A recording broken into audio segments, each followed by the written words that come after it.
सिंहासन बत्तीसी पुतली 4।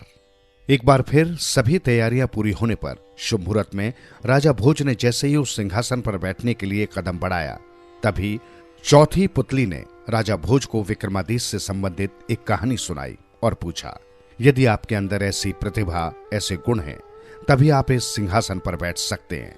एक बार महाराजा विक्रमादित्य अपने मंत्रियों, सामंतों आदि के साथ राज दरबार में उपस्थित थे।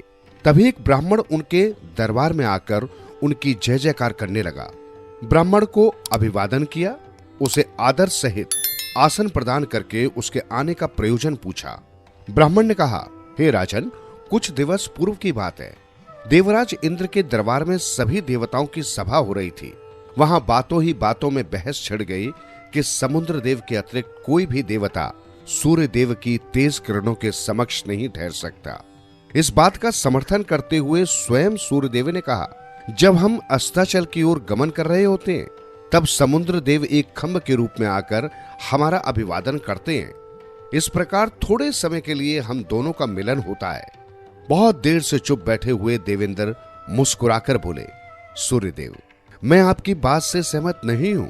पृथ्वी पर उज्जैन नरेश महाराजा विक्रमादित्य में आपके तेज को सहन करने की क्षमता और साहस दोनों है। हे राजन, मैं आपके समक्ष इंद्रदेव के विशेष दूत के रूप में आया हूं। वहां हुए सारे विवाद की जानकारी मैंने आपको दी।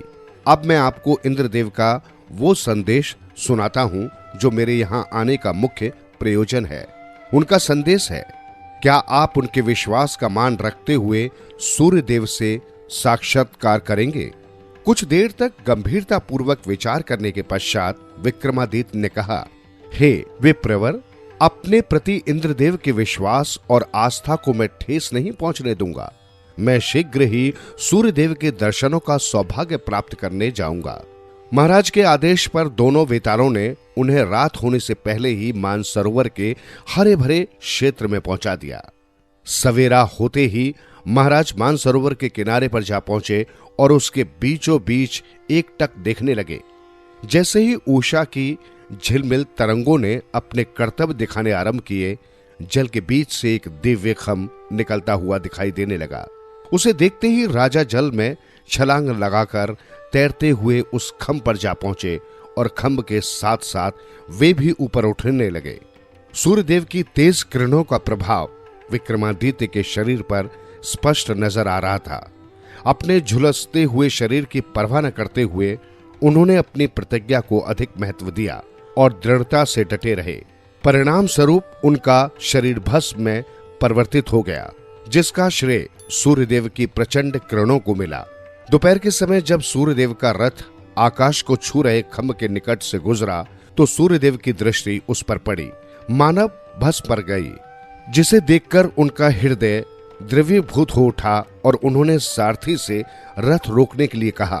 फिर उन्होंने अमृत की कुछ बूंदें उस मानव भस्मी पर छिड़की, जिससे राजा विक्रमादित्य पुनः जीवित हो उठे और उन्होंने सूर्यदेव का अभिवादन किया। विक्रमादित्य का परिचय पाकर सूर्यदेव सारा माजरा समझ गए और मुस्कुराकर बोले, राजन, देवराज इंद्र ने तुम्हारे विषय में जो कुछ भी कहा था, उसमें लेश मात्र भी झूठ नहीं है। मैं तुमसे अत्यधिक प्रसन्न हूं।